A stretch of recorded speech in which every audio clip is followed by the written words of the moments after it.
이번 시간에 우리 식과 함수, 방정식의 관계에 대해서 기초를 좀 깔았고 이 참수 본격적으로 들어갈 건데 148페이지를 펴세요. 148페이지. 이 참수 첫 페이지가 아니고요. 148페이지로 시작을 할 겁니다. 148페이지 개념서 148페이지 됐지? 순서를 좀 바꿀 거야. 앞에 있는 거를 여기서부터 설명을 하면 앞에 있는 거 자체가 그냥 다 돼버리기 때문에 그걸 앞에서부터 차근차근 공부할 필요가 없다라고 생각을 해서 아주 근본적인 얘기를 먼저 하고 그리고 앞에서 다시 한번 정리를 좀 해보자. 자, 그래서 우리 지금 2차식 ax 제곱 더하기 bx 더하기 c 형태를 갖추고 있는 이러한 2차식만을 눈으로 한번 확인해 보고 싶어서 얘를 함수의 개념으로 바꾼다기보다는 사실상 똑같은 개념이긴 하지만 우리가 이렇게 어떤 이 출력과 관련된 출력값을 대표적인 문자 y로 설정을 했을 때 이 y는 ax제곱 더하기 bx 더하기 c라는 어떤 x에 대한 함수 y의 표현이 완성이 되는 거고요. 얘는 별게 아니라고 했습니다. 우리가 지금까지 이 2차식을 다뤘었는데 이 x 자리에 뭐가 들어갔을 때 결과값이 뭐로 튀어나오는가 그거를 시각적으로 분석하기 위해 좌표표면에 그림을 그리기 위해서 그냥 y는 달아주고 함수의 개념으로 바꿨다라고 생각하면 되겠죠. 우리가 이 2차식을 다루는 모든 방법들은 이 2차 함수를 분석하는 모든 방법에 똑같이 적용될 수밖에 없는 거고 다시 한번 얘기를 해볼게요. 그럼 우리가 이러한 2차식을 봤을 때 자, y는 신경 쓰지 말고 여기만 바라보자. 여기만 이렇게 생겨먹은 2차식을 봤을 때 우리가 제일 먼저 해야 되는 건 뭐였죠? 누가 했어? 단호 뭐라고? 그죠? 인수분해죠? 인수분해. 근데 인수분해가 되면 무조건 바로 한다는 기본이고요. 얘는 지금 내가 그냥 대표적으로 A, B, C라고 표현을 했으니까 뭐 인수분해가 되는지 안 되는지는 모른다는 가정하에 그 다음으로 했던 게 뭐지? 그 인수분해가 안 된다면 또는 할 줄 모른다면 그러면 우리 2차항과 1차항만을 보면서 어떤 1차식의 제곱 형태, 완전 제곱식을 뽑아냈었지. 그걸 다시 한번 써볼게요. 내가 그래서 저 2차식을 처리하는 과정은 너희들이 직접 처음부터 끝까지 마치 여기 이렇게 는영 달아놓고 우리가 바꾸고 하면서 x는 해가지고 근해공식 유도했던 그 과정 있잖아. 그 과정은 너네들이 다 똑같이 할 수 있어야 되는 거고 한번 복습 겸 다시 한 번만 좀 해볼게. 자, 얘가 인수분해가 되지 않는다. 뭐 된다고 하면 인수분해를 할 거지만 일반적으로 그냥 인수분해 하지 말고 저 2차항과 1차항만을 보고 완전 제곱식을 뽑아내는 과정을 한번 다시 복습을 좀 해볼게. 자, 그러면 최고차항계수 a로 2차항과 1차항을 묶어내는 거죠. 천천히 한번 해볼게요. a분의 b만큼의 x가 될 겁니다. 그리고 플러스 c가 있겠죠. 여기 다른 형태를 같이 병렬 구조로 한번 써볼까? y는 2x 제곱에 더하기 4x 마이너스 3이다라는 이 2차 함수도 한번 같이 써볼게요. 자, 처음에 최고차 계수로 묶는다. 그 인수분해가 일단 내가 안 되게 쓰려고 했는데 되나? 되버렸네. 안 되게 써야 되는데 빼기 4라고 해볼게요. 빼기 4.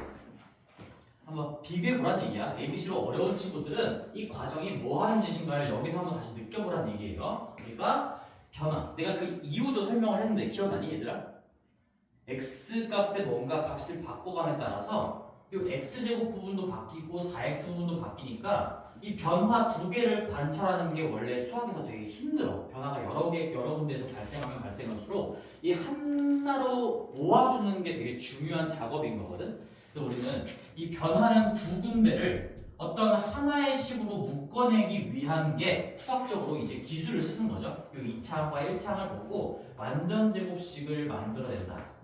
최고차 계수로 묶겠습니다. x제곱 더하기 2x 지금 이렇게 묶어낸 거예요. 빼기 4는 그대로 써주고 괜찮지? 최고차 계수로 묶어냈다.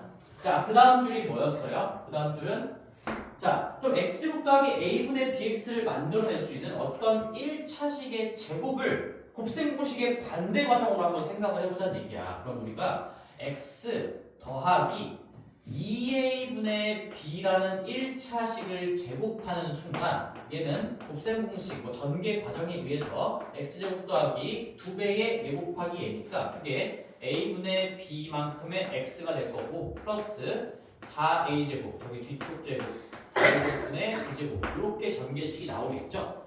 그래서 거꾸로 가는 겁니다. 이 x제곱 더하기 a분의 bx 요만큼을 보고서 얘를 어떤 1차식의 제곱을 통해 만들어내려면 요 1차항 계수의 반띵만큼 더한 1차식을 제곱하면 되는구나. 곱셈공식의 반대 과정. 그러면 얘를 이제 이렇게 보는 거죠. a에 얘는 x 더하기 2a분의 b만큼의 통째로 제곱을 하면 일단 2차항, 1차항 똑같이 나오는데 자, 지금 확인할 수 있다시피 이 상수항의 제곱 부분은 불필요하게 추가가 됐기 때문에 얘를 다시 제거를 해줘야 우리가 원래 의도했던 대로 2차항과 1차항만 남게 되는 거죠.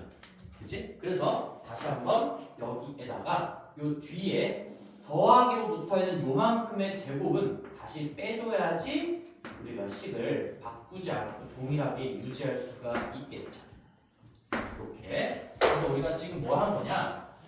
이 두 부분, 변하는 두 개의 부분을 내가 변하는 한 개의 부분으로 완성시켜 주고 싶은데 식을 바꿀 수는 없으니까 뭔가 뒤에 숫자를 조정해 주면서 맞춰낸 거예요.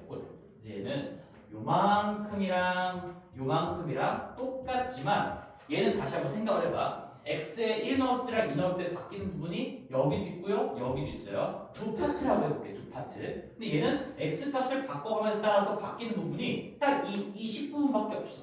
그러니까 변화를 관찰하는 게 굉장히 수월해지겠지. 실제로 이런 이유 때문에 이런 기술들이 발견이 된 겁니다.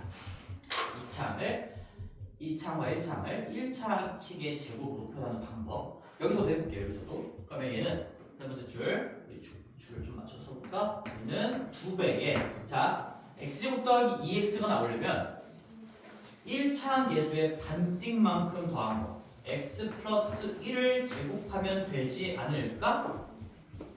그지 그게? 근데 그럼 불필요하게 뒤쪽 부분의 제곱이 더하기 1이 나올 거니까 빼기 1까지 해줘야 x제곱 더하기 2x 더하기 1에다가 빼기 1 했으니까 여전히 x제곱 더하기 2x랑 똑같은 상태가 유지가 되겠죠. 이렇게 바꿔주는 거고요. 빼기 4는 그 외로 별개로 처리하는 겁니다. 지금 얘를 쓴 거고 여기서도 우리가 더하기 c는 따로 써줘야 되겠지. 이거 그거예요. 자, 그 다음에 요 A 이제 중괄호를 한번 풀기 위해서 A랑 분배 법칙을 적용해 볼 겁니다. 얘는 그러면 A에다가 x 더하기 2a분의 b만큼의 통째로의 제곱에 그 다음에 a랑 얘랑 곱하면 요 분모의 a 하나랑 a 하나 약분되면서 마이너스 4a분의 b제곱 중괄호가 풀렸어요. 그리고 더하기 c가 있겠죠. 중괄호를 푼 거예요. 여기서도 마찬가지로 우리가 중괄호를 풀어 제끼면 2에 x 더하기 1의 제곱 그리고 마이너스 2 일단 써볼게. 마이너스 2 마이너스 4 여기까지 한 거야. 그치? 내가 지금 똑같은 과정을 두 번 하고 있는 거야. 자, 더 진행해 봅시다. 이제 그러면 이제 여기 이 상수항 부분만 어떻게 그냥 뭐 4분의 1로 공통 분모로 좀 통분만 좀 시켜주고 마무리를 할게요. 그래서 얘는 a에 x 더하기 2a분의 b의 제곱이고요. 그 다음에 뒷부분을 내가 마이너스 4a분의로 통분해서 쓴다면 내가 b제곱에 마이너스 4ac가 될 겁니다. 요 c를 4a분의 4ac로 붙인 다음에 빼기로 묶었으니까 이렇게 해서 다시 더하기가 나올 수 있게끔 4a분의 b제곱 마이너스 4ac로 묶은 거고 얘도 뭐 잘 안 되는 친구들 이쪽으로 다시 한번 보면 얘는 2에 x 플러스 1의 제곱에다가 뒤쪽에 이제 숫자끼리 정리를 해주는 과정이라고 생각하면 되겠죠. 따라서 우리 y에 대한 어떤 x에 대한 2차 함수가 있으면 그 2차식 부분을 이 형태에서 이 형태가 뭐냐? 완전 제곱식을 뽑아낸 형태로 얼마든지 항상 바꿀 수 있다는 얘기고 저기 위쪽은 이 변화를 관찰하기가 힘든 형태이기도 하고요. 다 전개되어 있는 형태이기 때문에 저 맨 위쪽의 형태를 이차함수의 무슨 형이라고 부르냐면 얘를 이차함수의 일반형이라고 불러요. 이제 이런 용어들도 제가 소개를 좀 시켜줄게요. 일반형이고, 자 이제 곧 수업을 하게 되겠지만 이렇게 정리를 하는 순간 이 이차함수의 특징을 한눈에 볼 수가 있게 되거든. 그래서 어떤 곡선, 어떤 도형의 특징을 한눈에 담을 수 있는 형태를 우리는 표준형이라고 부릅니다. 자, 이거는 지금 중3 개념만 적용되는 게 아니라 너희들이 고1 가서도 도형을 배울 때 항상 마찬가지예요. 일반형은 어떤 우리 x에 대한 전개된 식이기도 하면서 아무런 특징도 볼 수 없는 식이야. 아무런 특징을 발견할 수가 없어. 어떤 지금 이 식에서 보는 게 아니라 얘를 그림으로 그렸을 때 그 그림이 가지고 있는 성질이나 특징들을 이 식을 가지고 바로 파악할 수가 없다는 얘기지. 다 전개된 형태이면서 특징을 파악할 수 없는 형태를 일반형이라고 부르는 거고, 걔를 변형해서 우리가 어떤 도형의 성질이나 특징을 한눈에 파악할 수 있게끔 한 형태를 표준형이라고 부릅니다. 근데 그럼 얘도 마찬가지겠죠? 얘가 지금 요 2x제곱 더하기 4x 빼기 4라고 y는 2x제곱 더하기 4x 빼기 4라고 나와있으면 이건 이차함수, 어떤 주어진 이차함수의 일반형이 되는 거고, 일반형이 되는 거고요. 그 다음에 얘가 표준형이 되는 겁니다. 결론적으로 너희들이 2차 함수, 2차 식을 잘 다루기 위해서 일반형으로 나와있든 원래 표준형으로 나와있으면 땡큐인 거고요. 일반형으로 나와있으면 표준형으로 반드시 바꿔야 됩니다. 반드시 바꿔야 돼요. 결론부터 좀 얘기를 할게. 자, 그러면 이제 잘 생각해보자. 내가 앞으로 y 계속 y니까 y 달고 오자. 이제 여기서부터 할게. 여기서부터 이 과정을 다시 한번 보여주려고 쭉 문자를 한번 써본 거고, 얘를 가지고 이제 한번 설명을 해볼게. 잘 들어야 돼 이제. 자, 이 부분이 굉장히 중요한 부분이거든. 요 x 플러스 1의 제곱을 한번 잘 생각해봐. x 플러스 1의 제곱.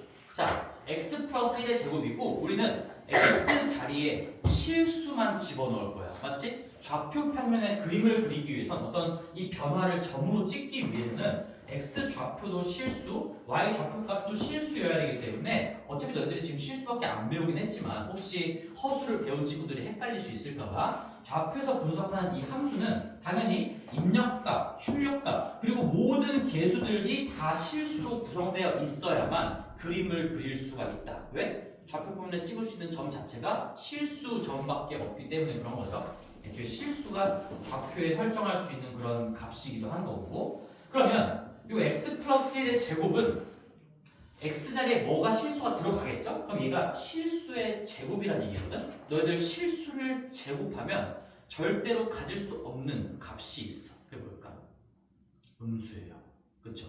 그럼 그걸 좀 반대로 얘기하면 실수를 제곱한 놈은 범위로 얘기했을 때 반드시 뭐 이상이거든? 뭐 이상일까? 뭐 0 이상이에요. 그치? 이 x 플러스 1의 제곱은 반드시 0 이상이 된다는 게 이게 이차함수의 정비야. 0 이상이야. 그럼 이제 앞에서 너희들 2학년 부등식을 배울 때 어떻게 배웠는지 모르겠으나 부등식을 생각할 때 제일 중요하게 생각해야 되는 게 뭔지 알아? 이렇게 등호가 포함되어 있는 부등식이 있으면 언제 저 등호가 성립할까? 등호 성립 조건을 체크하는 게 굉장히 중요한 어떤 기본적인 태도라고 볼 수 있거든. x 플러스 1의 제곱은 0 이상이야. 실수를 집어넣을 거고 실수라는 1을 더해고 제곱했으니까 0 이상이 될 수밖에 없어. 근데 언제 0이 될까? x 자리에 뭘 집어넣었을 때 딱 0이 될까? 마이너스 1이죠. 그죠? 여기에 이 등호 성립하는 순간은 우리가 마이너스 1이라는 걸 체크할 수 있고요. 내가 한번 이 1차원의 수직선을 한번 그려볼게. 그리고 여기 x 값만 쓸 건데, 자, 잘 생각해봐. x가 이제 마이너스 1일 때가 기준이 되는 거예요. 기준. 봐봐. 여기에 있는 요 앞에 곱해져 있는 2랑 빼기 6이랑 더하기 1은 다 그냥 고정된 숫자야. 바뀌지 않지? 여기서 변수라고 부를 수 있는 거는 x랑 y고요. 너희들 변수란 얘기는 한 번쯤 들어봤지? 어떤 자기 모습을 바꿀 수 있는 그런 문자를 변수라고 부르는 거거든. 지금 이 함수에서 x, y가 변수예요. 근데 조금 더 디테일하려면 요 x가 입력이고 얘가 출력이니까 얘는 내가 뭔가 숫자를 집어넣을 수 있는, 능동적으로 집어넣어 볼 수 있는 변수라고 해서 독립변수라고 부르고, 이 x값에 의해서 y는 출력으로 결정이 되는 거니까 얘는 y에 종속되어 있는 종속 변수라고 불러요. 뭐 몰라도 되지만, 그래서 뭐 인디펜던트, 디펜던트 베리어블 뭐 이런 식으로 부릅니다. 그래서 봐봐, 마이너스 1을 딱 넣었을 때 이 제곱 부분만 보는 거야. 여기가 0이야. 근데 내가 요번에 이 마이너스 1로부터 오른쪽으로 한 칸 떨어져 있는 0을 한번 딱 집어넣어 볼게. 0을. 여기 0 집어넣으면 얼마니? 여기 지금 박스만 보는 거야. 그럼 0 집어넣으면 1의 제곱이니까 1이죠. 그러면 내가 그 간격만큼 왼쪽으로 간 지점에 여기 있는 마이너스 2를 집어넣을게. 여기 마이너스 2 집어넣으면 얼마니? 마이너스 1의 제곱이니까 여전히 뭐 돼? 1 되지. 자, 무슨 말이냐? 여기가 딱 0이 되는 순간을 기준으로 해서 왼쪽이든 오른쪽이든 이 기준점으로부터 똑같은 거리만큼 벗어난 지점에 값을 집어넣으면 이 제곱의 결과는 같을 수밖에 없다는 거야.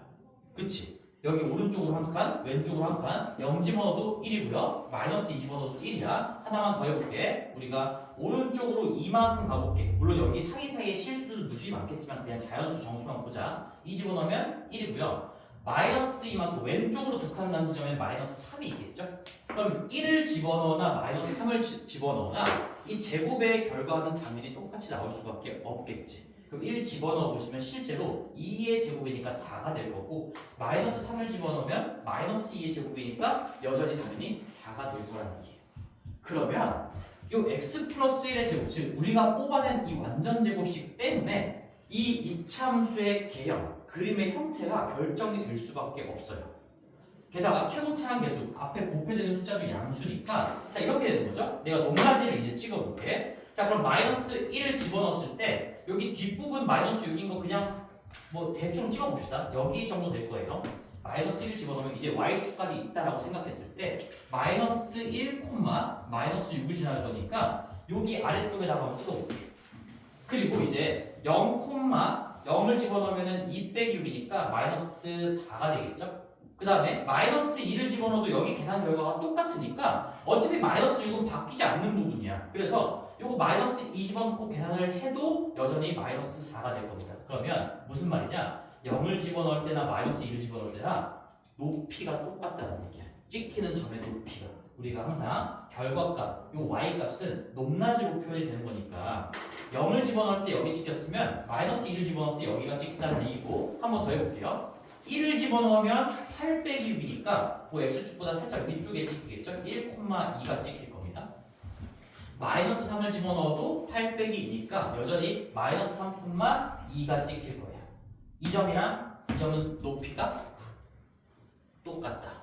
그치? 그러면 이 사이사이에 있는 점들을 다 부드럽게 연결했을 때 대형 자체가 이렇게 될 수밖에 없고, 그 다음에 이 곡선은 반드시 어떤 선을 기준으로 대칭이야. 데칼코만이라고 하지. 너희들 데칼코만이란 말 알고 있지? 어떤 선을 기준으로 대칭이냐? 정확하게 요 선을 기준으로 대칭일 수밖에 없어요. 그리고 이 선의 방정식을 한번 쓴다고 하면 이 선이 어디에 걸려 있는 거지 지금? 마이너스 1. 너희들이 아까 찾아냈던 이 등고 성립 순간 그때 이 x값이 마이너스 1이었으니까 마이너스 1을 기준으로 벗어난 거리가 똑같으면 찍히는 점들의 높이가 똑같다라는 걸로부터 대칭성이 발견이 됐으니 이 가운데 있는 이 대칭의 기준이 되는 선의 이름은 이렇게 작성이 될 수 있지 않을까? 이거 y축과 나란한 선이니까 특수한 형태일 거고, 이름은 내가 저번에 요령도 한번 얘기해줬죠. 좌우값이 마이너스 1인 점들의 모임입니다. 이 직선의 이름은. 그래서 이 x는 마이너스 1이라는 게 대칭축의 방정식이 되는 거예요. 대칭축의 이름이 되는 거죠. 그리고 내가 지금 방금 전에 이 대칭축의 방정식이라는 표현을 했는데 이 방정식이라는 게 무슨 얘기냐면 별거 아니에요. 방정식이 뭐지? 어떤 주인공이 될 만한 문자랑 등호가 들어가 있으면 방정식이잖아. 내가 이거 나중에 너희들이 이제 고등학교 가면 이 2차 함수를 이렇게 쓰기도 해. 2x 제곱 똑같은 식인 거 잘 느껴봐. 더하기 4x-4에 빼기 y는 0이라고 써도 똑같은 거지. 이렇게 y는 꼴로 정리한 표현을 함수라고 부르고요. 한 변에다가 x, y를 다 몰아넣고 는 0으로 정리한 거를 방정식이라고 불러요. 근데 사실 방정식이나 함수나 그래프로 그렸을 때 그림은 당연히 똑같이 될 거고 이 그림을 우리는 포물선이라고 부르거든. 따라서 얘를 포물선의 방정식이라고 부릅니다. 포물선을 나타내는 그러한 방정식이다. 이 등호를 성립시키는 x, y 조합들을 다 점으로 찍어내면 포물선이라는 그림이 그려질 수밖에 없기 때문에 포물선의 방정식이라고 부르기도 해요. 네, 얘는 뭐 나중에 배울 거긴 하지만 이거 정도는 알고 있으면 좋아요. 방정식이나 함수나 결국엔 식의 본질이 똑같으면 우리가 이항을 하거나 좌우변에 뭔가 똑같은 행동을 하면 절대로 저 등식의 본질이 바뀌지 않는 거잖아. 그치? 내가 y를 이렇게 좌변에 쓰든 우변으로 넘긴 다음에 는형으로 쓰든 이 등식이랑 이 등식은 똑같은 등식이거든? 그러니까 얘는 그냥 함수라고 부르는 거고 얘는 포물선의 방정식이라고 부르는 거고 사실상 얘기하고자 하는 바는 다 똑같다는 얘기예요. 그래서 내가 방금 이것도 이거 직선의 어떤 함수식이라고 부를 수도 있지만 얘는 지금 y가 드러나 있지 않기 때문에 그냥 직선의 방정식이라고 부를 거예요. 이 직선을 표현하는 어떤 문자와 등호의 조합이다. 그래서 직선을 이름을 붙일 때 x는 -1이라고 붙일 수밖에 없는 거고 저 이름이 저 직선의 방정식이 된다. 뭐 이런 얘기입니다. 근데 그 얘기가 어려우면 그냥 내가 이름이라고 부를게. 이 대칭축의 이름은 x는 -1이에요. 자, 그럼 생각해보자. 이제 여기서부터 하나씩 다시 천천히 생각을 해볼게.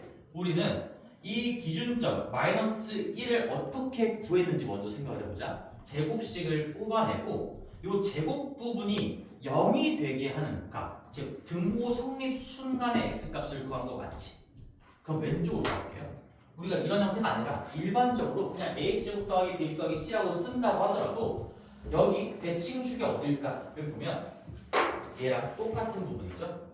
이 이차함수의 대칭성을 표현하고 있는 부분이 여기에요. 이차함수는 이 부분으로 끝이 나는 거죠. 저 부분을 관찰할 수 있는 능력이 있으면 이차함수 분석은 다 했다라고 생각을 하시면 되고 반대로 여기 분석을 못하면 이차함수를 더 이상 진행할 수가 없다라는 얘기입니다. 그래서 우리는 여기를 보자마자 자 대칭축을 생각할 수가 있을 겁니다. 대칭축 어떤 이 y축과 나란한 대칭축이 반드시 있을 건데 이 형태 때문에 그래. 그 대칭축의 방정식이 x는 여기를 0으로 만드는 값 -2a 분의 b입니다. -2a 분의 b예요. 이게 대칭축의 방정식이 된다라는 겁니다. 그 방정식 이름을 모르더라도 대칭축의 위치값, 즉 당연히 대칭축의 이름은 x는 어쩌고로 쓰여질 수밖에 없는데 여기 뒷부분에 오는 숫자는 무조건 -2a 분의 b가 될 수밖에 없다는 얘기야. 그럼 내가 이거 뭐 하라고 할까? 무조건 외워야 돼요. 무조건 외워야 됩니다. -2a 분의 b 언제까지 이렇게 정리할 수가 없고 자 봐봐. 여기 ABC는 우리 마음속에 ABC야. 그치? 그럼 대칭축의 방정식 이름이 x는 -2a 분의 b로 작성이 된다는 걸 기억하고 나서 다시 한번 여기 볼까? 여기 대칭축 이거 -1이라는 숫자가 여기 정리한 형태 말고 저기 맨 위의 형태를 보더라도 알 수가 있어. 자, 우리 마음속에 ABC를 다시 한번 써보면 우리 마음속에 A는 지금 2인 상태고요. B는 4인 상태고 C가 -4인 상태야. 그럼 지금 공식처럼 잠깐 외워봐. 단기 기억으로 -2a 분의 b 외워보세요. 그러면 2a 하면 4죠. 분의 b 하면 4분의 4니까 1이야. 거기 부호 반대로 바꾼 거 -1 이렇게 나온다는 얘기예요. 이거 정리를 하지 않더라도 얘를 보자마자도 바로 파악할 수 있어야 되기 때문에 그래서 외우라고 하는 거고 한마디만 조금만 더 붙이면 우리 이거 기억할 때 -2a 분의 b라고 외우지 말고 어차피 너네들 이제 공통수학까지 계속 갈 거니까 -2a 분의 b로 외웠으면 좋겠습니다. -2a 분의 b로 거기 책에 148쪽에 이제 동그라미 2번 축의 방정식 써있어요. 그 대칭축의 이름은 항상 x는 -2a 분의 b로 작성될 수밖에 없는데 거기에다 는 달고 다시 한번 이렇게 좀 써줄래? 아니면 오른쪽에 다시 한번 써봐. 그냥 대칭축은 이렇게 외우셔야 돼요. x는 -2a 분의 b 이렇게 외워야 된다. 너희들 이거 똑같은 편인 건 알지? 마이너스를 앞에 빼든 뭐 분모에 달든 분자에 붙이든 똑같은 편인데 내가 이렇게 암기를 시킨 이유가 있어. 저렇게 외워야 절대로 실수를 하지 않아. 예를 들면 무슨 말이냐면 자, 암기가 됐다는 전제에 다시 한번 해볼게. 우리 요 일반 형태로 나와 있어도 이제 바로 대칭축의 이름을 끄집어낼 수 있어야 되는데 자, 우리 마음속에 A가 2고요. 그 다음에 B가 4인 케이스니까 너희들이 마이너스 2A분의 B 이런 식으로 공식을 이제 공식처럼 외웠으면 요거 2배 한 다음에 요거 위에다가 올려서 4분의 4까지 해놓고 부호 반대로 바꾸는 실수를 굉장히 많이 해. 실제로 굉장히 많이 해. 지금 방금 배웠으니까 안 그럴 것 같지만 실제로 문제를 풀면서 뭐 그 제한된 시간 안에 이런 것들을 해결해 나가야 될 때 요거 2배분의 얘다 이거 기억하고 마이너스 달아줘야 되는 걸 까먹는단 말이야. 그래서 우리는 그냥 애초에 처음부터 여기에다가 2를 곱하는 게 아니라 마이너스 2를 곱한다라고 기억하시는 거예요. 무조건 마이너스 2를 곱해서 마이너스 4분의 4니까 대칭축의 위치가 마이너스 1이구나. 따라서 대칭축의 이름이 x는 마이너스 1이 되겠구나. 이런 식으로 해야 절대로 실수를 안 합니다. 마이너스 2의 분의 b라고 기억하세요. 최고차항 계수에 마이너스 1을 곱하고 그 다음에 1차항의 계수를 위쪽에다가 올린다. 괜찮지? 연습을 하나 또 해볼게. 우리가 오른쪽에 y는 마이너스 3x 제곱 더하기 얼마랄까? 3x 마이너스 2라는 뭐 이차함수의 일반 형태가 나와 있어. 얘 반드시 대칭성을 가질 수밖에 없습니다. 왜냐면 우리가 맨 처음에 이 증명하는 과정도 이 변형하는 과정도 그냥 A, B, C라고 놓고 한 거니까 저 A, B, C 자리에 어떤 숫자가 들어가도 상관없다라는 얘기인 거거든. 그렇지? 무언가의 제곱을 표현할 수 있다는 거니까. 그럼 얘도 반드시 어떤 선을 기준으로 대칭성, 좌우 대칼부만의 그림이 나올 텐데 이 선의 위치가 얘는 당연히 x는 어떤 숫자로 정리가 될 텐데 여기에 들어가는 숫자를 빠르게 찾아낼 수 있어야 돼요. 연습해볼게. 마이너스 3에다가 얼마를 곱하라고? 마이너스 2를 곱하는 거야. 2가 아니라 마이너스 2를 곱하면 6이에요. 6분의 3 하면 여기가 2분의 1이에요. 이렇게 하는 거죠.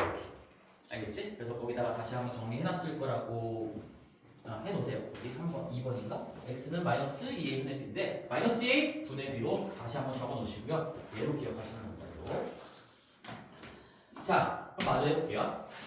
이제부터 그럼 여기를 기준으로 우리가 여기에서 뭐 마이너스 1, 마이너스 6 찍었고 이제 벗어날 때마다 요 값으로부터 조금씩이라도 계속 올라가고 있는 거죠.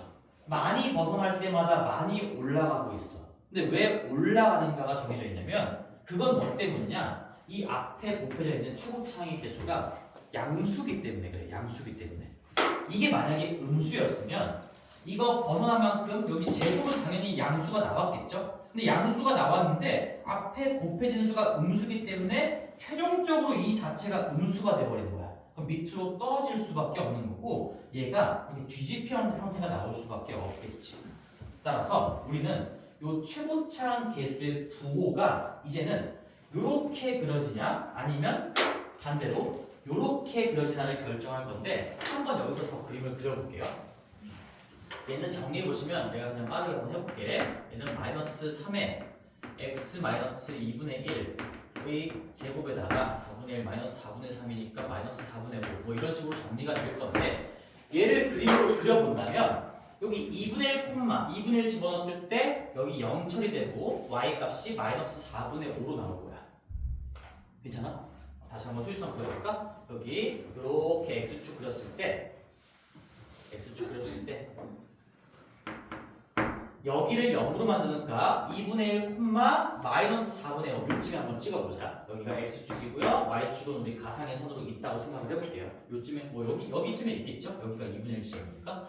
그 다음에 2분의 1 벗어날 때마다 뭐 한 칸만 벗어나 볼까요? 여기 2분의 한 3을 집어넣으면 여기는 1의 제곱이니까 1이 되지만 마이너스 3 때문에 최종적으로 마이너스 3이 되는 거야. 그럼 아까 여기가 0이어서 마이너스 4분의 5만 남았던 이 지점보다 마이너스 3만큼 밑으로 내려간 지점에 점이 찍힐 수밖에 없다는 얘기잖아. 그래서 하나 벗어날 때 3만큼 내려간 지점 여기 찍힐 거고요. 반대도 마찬가지. 한 칸 벗어날 때 3만큼 내려간 점에 찍힐 수밖에 없으니까 더 벗어나면 더 내려갈 거고 더 음수가 되는 거니까 더 많이 내려갈 수밖에 없고요. 이런 것들을 다 연결하시면 이렇게 그래프가 아까 형태보다 뒤집힌 형태의 그림이 그려질 수밖에 없을 겁니다. 아까 쟤랑 똑같이 그려봤을 때.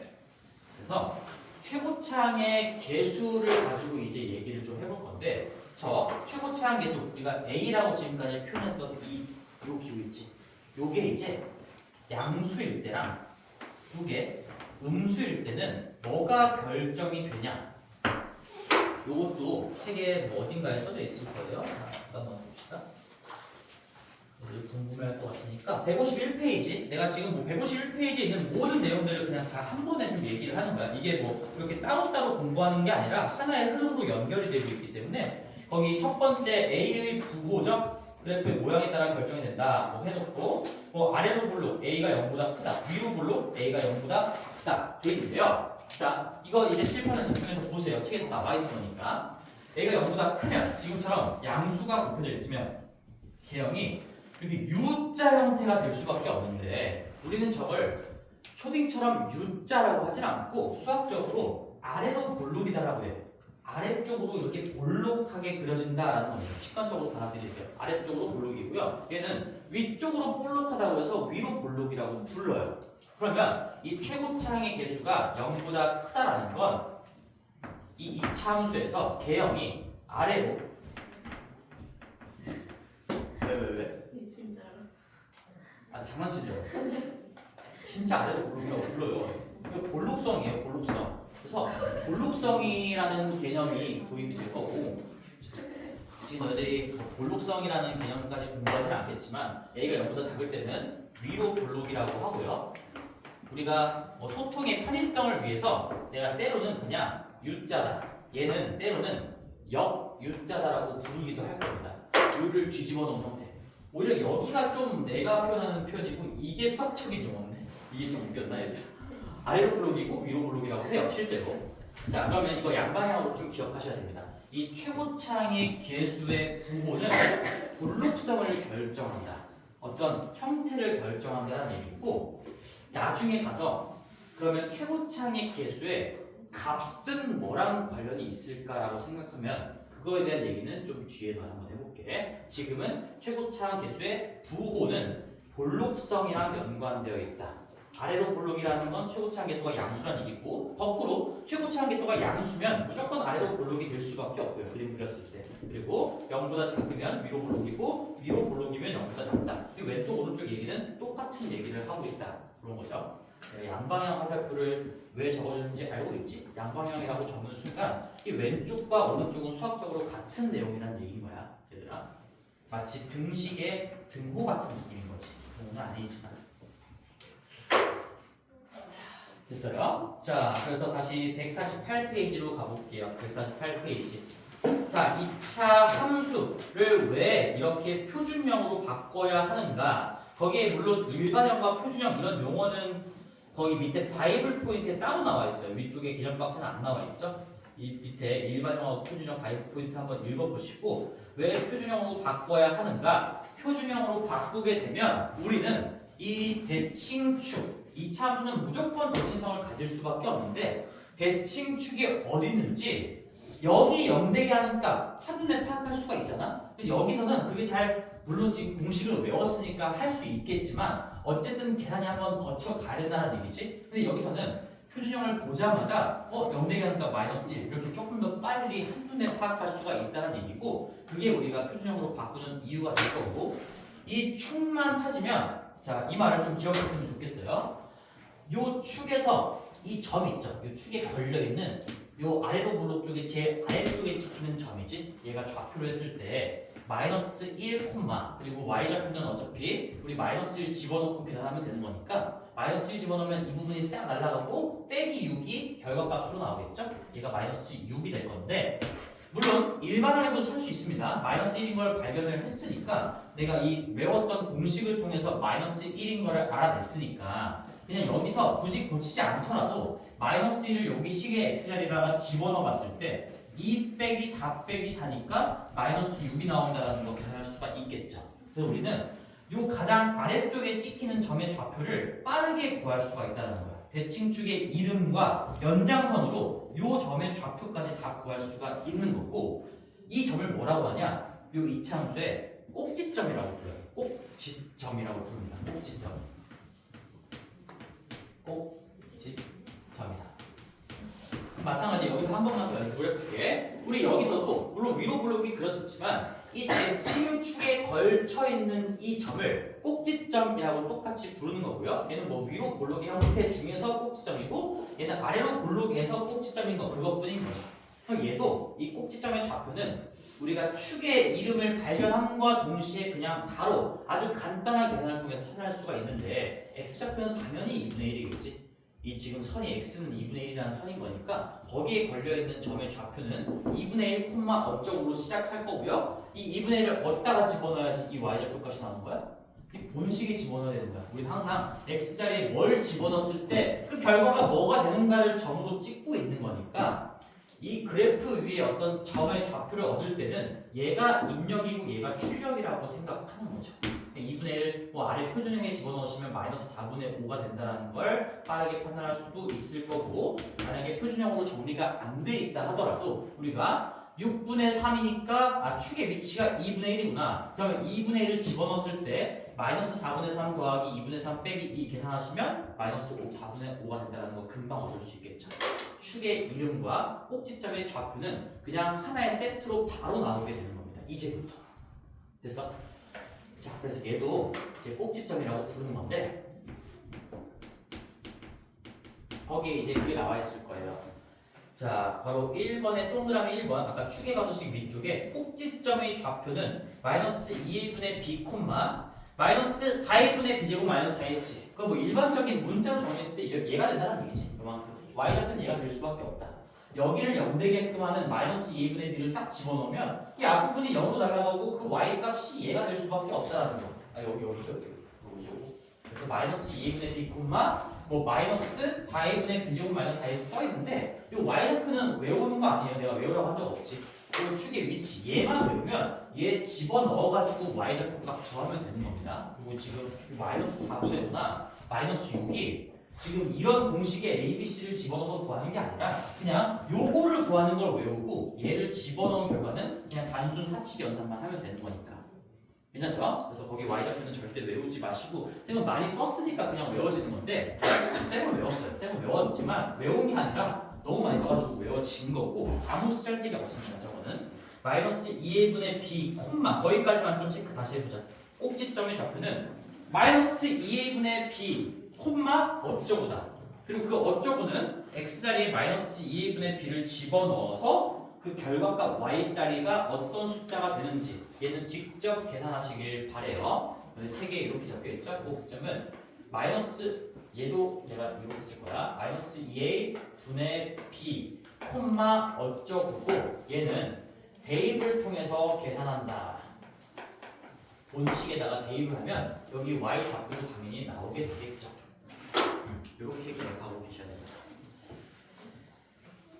자, 그리고 동그라미 3번의 y축과의 교점의 좌표 이거 뭡니까? y절편을 얘기하는 거죠. 이 C라는 게 y절편인데 우리 y절편을 구하는 방법은 이미 1학년 때부터 했었어요. 이게 y축과 닿는 지점이 어딜까 했을 때 x자리에 0 넣어보는 거죠. x자리에 0 넣어보면 당연히 0, 어쩌고가 나올 거니까 여기에 x자리에 0을 집어넣으시면 0 집어넣으면 y가 c가 나오는 거거든. 그러니까 이 2차 함수는 무조건 0, c라는 점을 지날 수밖에 없고 그 점이 y축 선상에 걸려있는 점이니까 그 c를 y절편이라고 우리 부르지. y절편을 구하는 방법은 x자리에 0 넣고 계산한다. x절편을 구하는 방법은 y자리에 0 넣고 y가 0이 되게끔 하는 x값을 계산한다. 요거는 좀 알고 있어야 돼요. 그래서 여기 c는 y절편을 의미한다는 것도 한번 체크해 보시고요. 자, 그래서 우리가 지금 뭔 얘기를 했냐? 최고차항 계수의 부호에 의해서 아래로 블록과 위로 블록도 결정이 되는 거고 그리고 우리가 이 아주 중요한 공식 마이너스 2의 분의 b라는 걸 통해서 이 함수를 보자마자 대칭축 파악하고 꼭지점의 좌표까지 얻을 수 있다. 내가 대칭축이랑 꼭지점의 좌표만 파악했으면 이 이차함수의 분석이 그냥 끝났다라고 얘기할 수가 있어요. 그래서 거기에다가 개념 1번의 맨 위쪽에다가 이제 제목을 좀 적어줄게. 자, 이제 우리가 이런 것들을 배웠으니까 대칭축 꼭지점 이건 바로바로 구해야 됩니다. 습관이에요. 바로 이차 함수를 보자마자 얘를 분석하면 그게 끝인 거고 난 제목을 어떻게 적어줄 거냐면 이차 함수는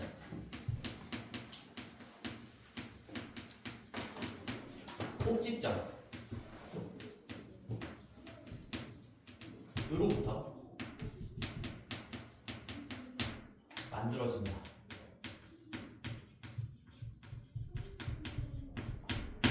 이 꼭지점이 얼마나 중요하면 이차 함수의 시작점이라고도 불러요. 수학적인 용어는 아니지만 여기 이 꼭지점으로부터 이차 함수, 이 곡선이 탄생한다라고 부르는 거야. 모든 성질은 다 여기로부터 만들어지는 겁니다. 모든 성질은. 그래서 내가 이렇게 가끔 명언처럼 문장을 만들어주는 이유는 머릿속에 이 문장이 좀 기억이 됐으면 좋겠는 마음에서 적어주는 거니까 이차 함수는 꼭지점으로부터 만들어진다는 이 마인드를 잘 장착하고 계시고요. 그럼 결론적으로 뭡니까?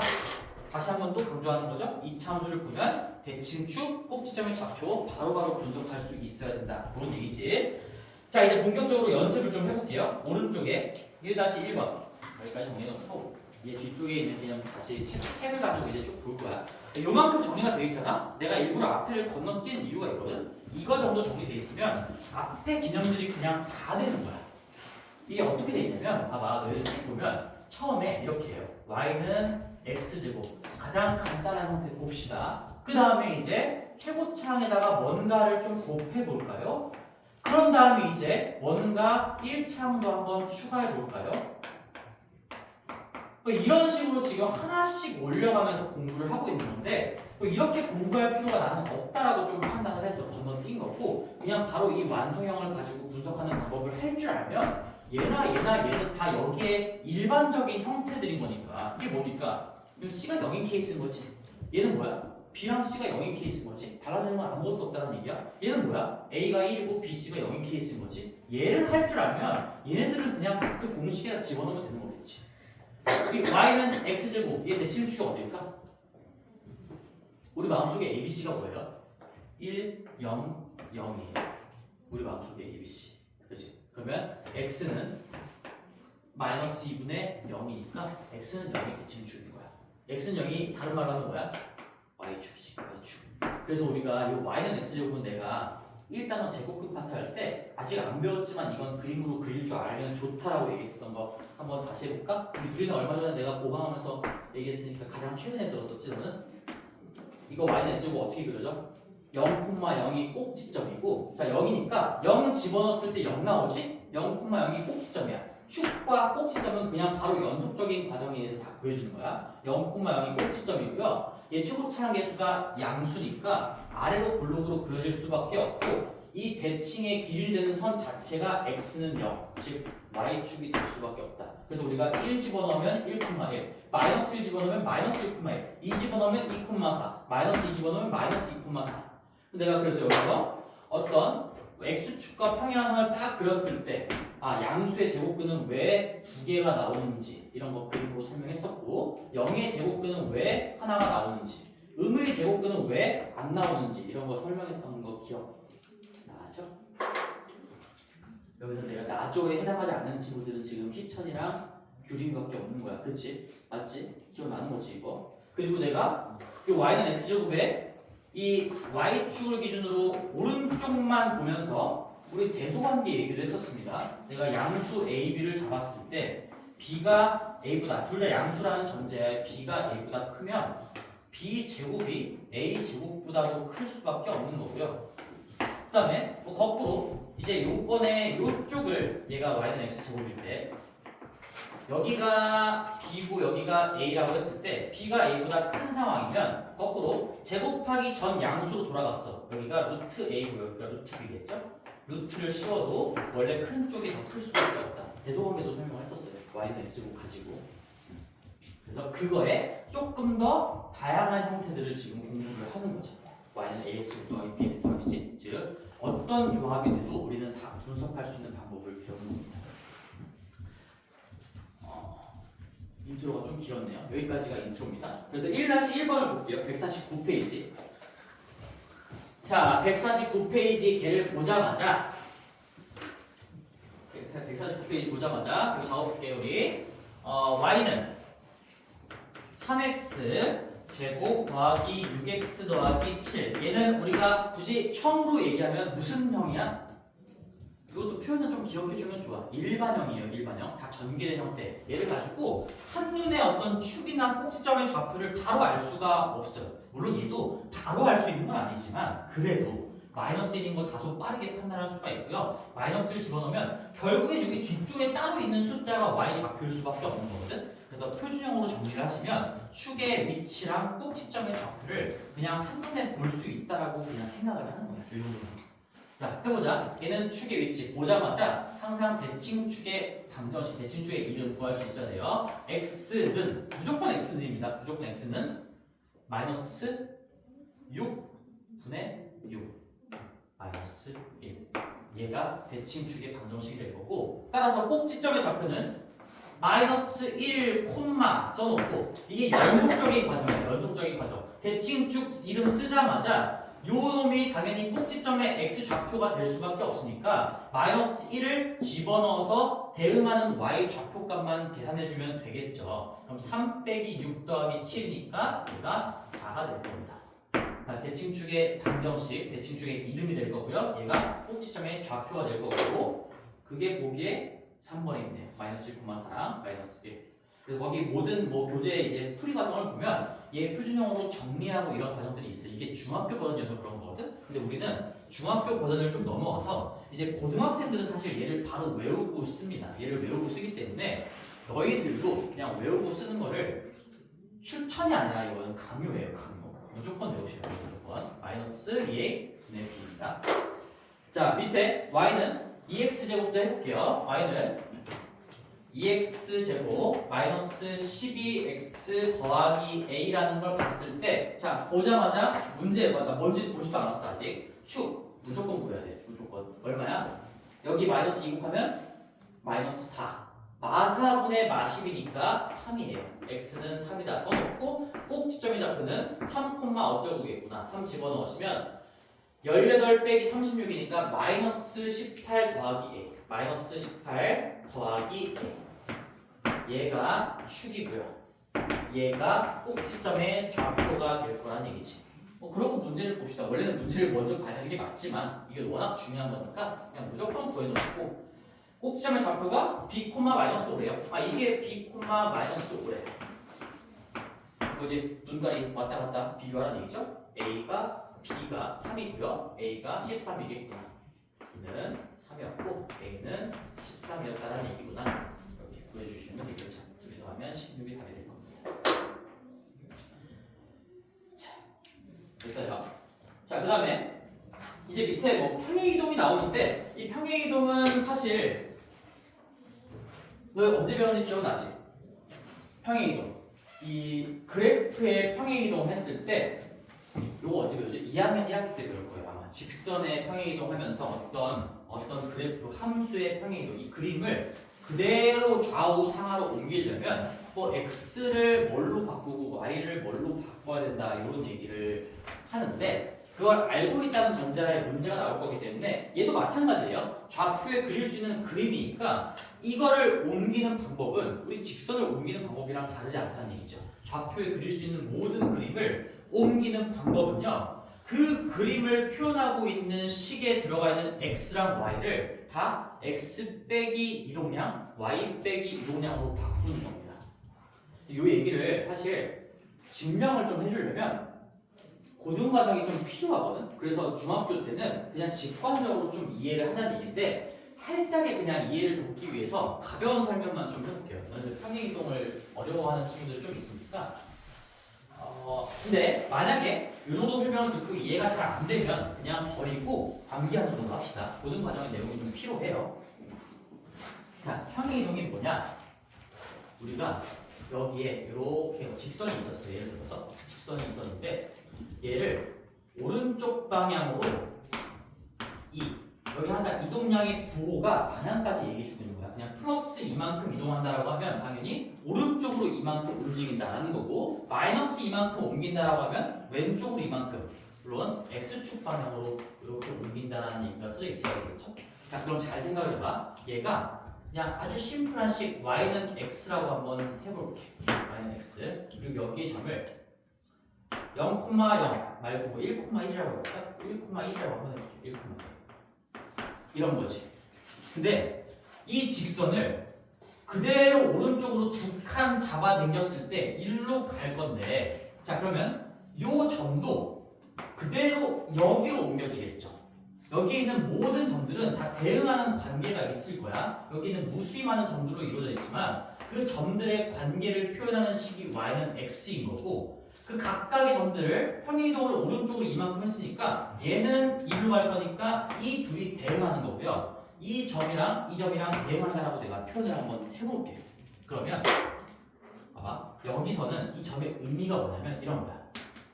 1을 집어넣었더니 1이 나왔다. 이런 거죠. 입력과 출력의 관계로 봤을 때. 근데 얘를 이만큼 오른쪽으로 잡아당기면 여기가 집어넣는 값이 뭐가 될까? 이 좌표가 뭐가 될까? 오른쪽으로 이만큼 잡아당기면 좌표가 뭐가 돼?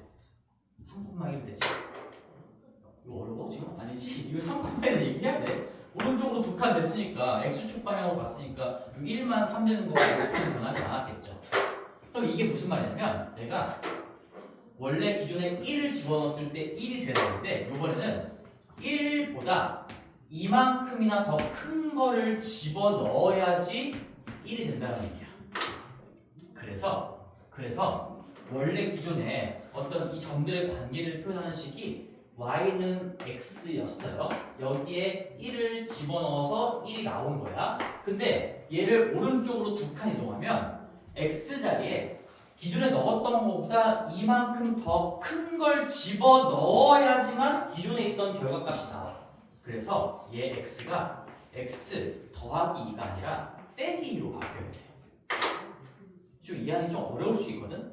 x자리에 원래는 1 넣었을 때 1이 나오는데 얘는 1보다 이만큼 큰 걸 집어넣어야 그대로 1이 나오는 겁니다. 그렇게 되려면 이 x가 x 빼기 2로 바뀌어야 돼. 이걸 우리는 칸조상 물리라고 부르거든. 이렇게 생겨먹었던 칸이 이렇게 생겨먹은 칸으로 바뀌어야 기존에 1 넣었을 때 1 되면 여기는 x자리에 3을 집어넣어야 빼기 2 때문에 얘가 1이 되면서 결과값이 원래 있던 이 1이랑 똑같이 나오게 되겠죠. 이게 평행이동의 설명인 거고 y축 방향도 마찬가지 설명으로 할 수가 있어서 이게 좀 이해가 되는 친구들은 플러스 이만큼 움직이면 x축 방향으로 플러스 이만큼 움직이면 이 x의 생김새가 x 빼기로 바뀌어야 돼. x 빼기 2로 바뀌어야 된다. 이거를 y축 방향도 같이 정리를 해보면 자 우리 이렇게 합니다. 어떤 x랑 y로 이루어져 있는 너무 어려운 표현인가? 하지 말고 이렇게 하자. 어떤 도형을 x랑 y로 이루어져 있는 어떤 식이 있어. 함수겠죠. 함수든 방정식이든 얘를 내가 a, b라고 할게요. 근데 이 기호는 내가 앞으로 쓸 거니까 좀 알고 있으면 좋아요. 이것도 고등 가정 가서 배우는 기호이긴 한데 이렇게 뾰족괄호를 쓰고 화살표 위에다가 올려주잖아. 그러면은 x축 방향으로 a, y축 방향으로 b만큼 평행이동하세요 라는 기호입니다. 이렇게 하는 순간 x가 x 빼기 요 이동량만큼 얘가 양수일 수도 있고 음수일 수도 있어요. 얘로 바뀌는 거고요. 그 다음에 y가 y 빼기 b로 바뀌는 겁니다. 무조건 이렇게 바꿔주셔야 돼요. 그래야 평행이동된 어떤 함수식 또는 방정식을 구할 수가 있다. 그렇죠? 이거 새롭게 배우는 개념은 아니에요. 내가 간단하게 좀 이해를 돕기 위해 설명을 했지만 안 되는 친구들은 버리고 결과는 좀 기억해 주셔야 돼요.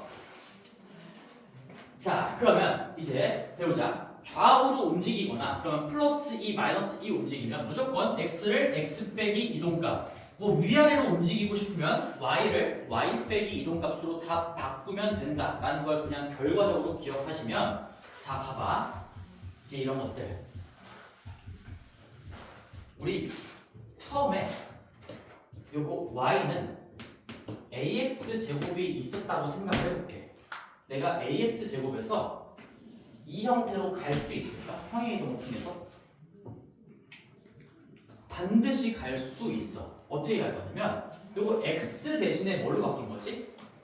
x 더하기 2a분의 b로 바뀐 형태죠. 그러니까 x만 바라본다면 x가 x 더하기 2a분의 b로 바뀐 거고, 그럼 내가 x를 x 더하기 2a분의 b로 바꾸기 위해서는 여기 마이너스 2a분의 b만큼 평행이동을 해야 돼. x축 방향으로. 그러면 x가 x 빼기 이동값이니까 x가 x 더하기 2a분의 b로 바뀌어서 이렇게 a의 x 더하기 2a분의 b의 제곱으로 바뀔 거예요. 그리고 y축 방향으로 저기 뒤에 있는 마이너스 4a분의 b제곱 마이너스 4ac만큼 평행이동을 하시면 얘를 이렇게 평행이동을 시키면 제가 되는 거야. 근데 이 평행이동은 너희들 y축 방향 평행이동을 좀 빠르게 하는 거 알고 있지? 내가 y축 방향으로 이만큼 하면 어차피 y가 y-2는 뭐 2x 플러스 3이다 이런 식으로 바뀔 건데, 예를 들어 처음에 y는 2x 플러스 3이 있었을 때 얘를 y축 방향으로 이만큼 평행이동하면 y가 y 빼기 2로 바뀌는데, 어차피 우리가 함수 형태로 표현할 때는 이거 마이너스 2 다시 2항해서 뒤쪽에다가 붙이잖아? 그래서 사실 이 뒤쪽에 추가적으로 붙는 어떤 숫자가 그냥 y축 방향의 이동값이랑 똑같다라는 얘기인 거고, 여기 뒤에 요만큼이 없던 게 추가됐으니까 아 얘는 y축 방향으로 그냥 이 자체만큼 이동한 거구나 라고 볼 수 있다는 얘기죠. 그래서 얘를 이렇게 이동하면, 평행 이동하면 다시 한번 해볼게. 봐봐.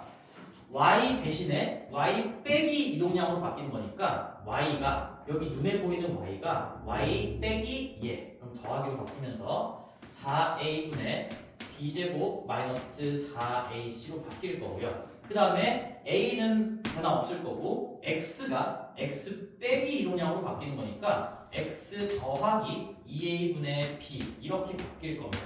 근데 기존에 x가 제곱을 당하고 있었으니까 나는 지금 x를 얘로 바꿔야 돼. 그러니까 이거 바로 유지해줘야 되는 겁니다. x 더하기 2a분의 b가 제곱을 당하게 되는구나. 제곱을 당하는 거랑 앞에 a가 곱해져 있는 거는 바꾸면 안 되겠죠. 우리는 x를 얘로, y를 얘로 바꾸는 거지. 다시 한번 그래서 얘를 다시 넘겨가지고 정리를 해주면 y는 a에 x 플러스 2a분의 b의 제곱이 되고요. 마이너스 4a분의 b제곱 마이너스 4ac가 되면서 무슨 말이냐? 이 복잡한 형태는 결국엔 가장 기본적인 기본형으로 돌아왔을 때 y는 ax제곱인 거고 y는 ax제곱을 가지고 평행이동해서 반드시 이런 꼬라지들을 다 만들어낼 수가 있다는 거야. 저 ABC, BC 자리에 어떤 숫자가 들어있건 간에 최고차항 개수만 그대로 유지가 된다면 무조건 평행이동으로 설명할 수가 있다라는 얘기죠.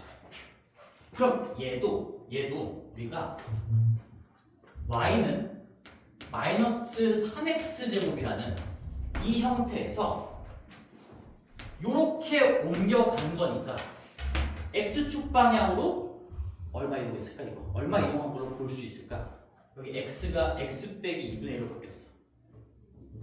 2분의 1이야. 그치? x 빼기 이동량이니까 항상 빼기까지 같이 생각해줘야 돼. 빼기 뒤쪽에 있는 숫자가 2분의 1이니까 x축 방향으로 2분의 1이고요. 여기는 2분의 1만큼 이동했고 그 다음에 여기 뭐 상수한 부분이 없던 게 생겼죠? 이건 우리 y축 방향으로 이동한 거라고 그대로 받아들일 수가 있겠지? 그리고 여기 좌변이 y 더하기 4분의 5로 바뀌었으니까 넘기면 얘가 오는 건데 얘는 그냥 그대로 읽어주시면 돼요. 마이너스 4분의 5만큼 이동했다. 그치? 그러면 우리 얘 꼭지점 얼마일까? y는 마이너스 3x제곱 꼭지점 얼마일까? 축은 x는 0이야. 그치? 마이너스 2분의 b 하면 어차피 1차항이 없으니까 0일 거고요. 꼭지점도 0,0이에요. 그럼 0,0이라는 점이 이 평행이동을 통해서 이쪽에 꼭지점으로 옮겨갈 거잖아. 어차피 꼭지점은 대응하는 점이 꼭지점이 있는 거니까 이 점을 이렇게 옮기면 근데 점의 이동은 다르지. 0에서 2분의 1만큼 옮기면 2분의 1 콤마가 될 거고 0에서 마이너스 4분의 5만큼 옮기면 마이너스 4분의 5. 점의 이동은 그냥 좌표에 그대로 적용한다는 걸 배웠을 건데 따라서 이 옮겨진 2차 함수의 꼭점이 똑같이 2분의 1 콤마 마이너스 4분의 5가 될 수밖에 없겠지. 자, 괜찮아? 평행이동까지 좀 복습을 시켜줬는데 근데 내가 계속 지금 바꾸지 못하는 게 하나가 있어. 바꾸지 못하는 거. 최고차항의 개수예요. 최고차항의 개수. 이걸 x를 어떻게 x 빼기 얼마로 바꾸고 y를 y 빼기 얼마로 바꾼다고 해도 절대로 건드릴 수 없는, 바꿀 수가 없는, 우리가 어쩔 수 없는 영역이 최고차항 개수거든요. 앞에서 그래도 2차 방정식을 할 때도 이 최고차항의 개수는 문제에서 제공될 수밖에 없다. 어떤 요구하는 최고차항 개수가 있으면 문제에서 설정해 줄 수밖에 없다라고 했었던 건데 얘는 우리가 건드릴 수가 없고요. 따라서 우리가 이제 여기서 이런 얘기를 할 수가 있습니다. 아까는 최고차항 개수의 부호만 가지고 얘기했잖아. 이제는 최고차항의 개수의 진짜 의미를 알게 되는 거야. 최고차항 개수의 절대값이 똑같다는 게 무슨 의미냐? 최고차항 개수만 똑같이 유지가 되면 평행 이동으로 설명할 수가 있다는 거거든. 너희들 이렇게 이동했을 때 포개진다는 얘기야. 포개진다는 거 두 글자로 뭐라고 하지? 어떤 그림이랑 그림이 포개진대요. 너희들이 중간고사 때 틀렸던 문제, 닮은 거 써가지고 틀렸던 청라고에서 틀렸던 문제 있죠? 합동이라고 합니다. 합동. 이동했을 때 포개지는 상태. 확대나 축소했을 때 포개지면 닮음인 거고 이동했을 때 포개지는 건 합동이에요. 합동. 위치만 다르다는 것 뿐이지. 그러면 최고차항의 개수의 절대값이 같으면 y는 2x제곱이건 y는 2x제곱 마이너스 3x건 y는 2x제곱 마이너스 4x 플러스 7이건 간에 최고차항의 개수만 똑같으면 근데 이 음수 마이너스 2인 것도 사실 똑같거든? 이건 아직 안 배웠지만 최고차항 개수의 절대값만 똑같으면 합동이야. 합동. 이 U자랑 이 U자는 꼭 시점의 위치만 다를 뿐 시작점만 다를 뿐 적절하게 옮기면 정확하게 포갤 수가 있다는 얘기고요. 따라서 이 절대값 A가 의미하는 게 공률입니다. 좀 어려운 단어를 좀 많이 쓰죠. 너희들이 좀 사이즈가 있는 친구들이니까 이런 얘기도 하는 거예요. 휘어짐의 정도를 얘기하는 거고 이 절대값 A가 이 곡선의 휘어진 정도를 결정을 해버리는 거예요. 그럼 휘어진 정도가 똑같다는 건 이제 합동이랑 연결될 수도 있겠죠. 근데 최고차항 개수의 절대값이 달라버리면 절대로 포개질 수가 없다는 얘기입니다. 그래서 우리가 y는 2x제곱이랑 y는 x제곱은 완전히 모양 자체가 다르다는 얘기지. 얘는 그려보면 이렇게 그려질 거고요. 얘는 그려보면 더 곡률이 크게 이렇게 살짝 더 뾰족한 형태로 그려질 거예요. 이제 이런 것들도 뒤에서 공부를 할 건데 차원적으로 내가 좀 많은 얘기를 했어요. 최고차항의 개수의 부호를 넘어서서 최고차항 개수 절대값의 의미, 얘는 공률을 의미한다. 최고차항 개수의 절대값은 우리가 바꿀 수가 없다. 평행이동을 통해 바꿀 수가 없으니 얘가 같다라는 건 합동이라는 걸 의미하게 된다. 여기까지 정리를 하시고 잠깐 쉬었다 가겠습니다.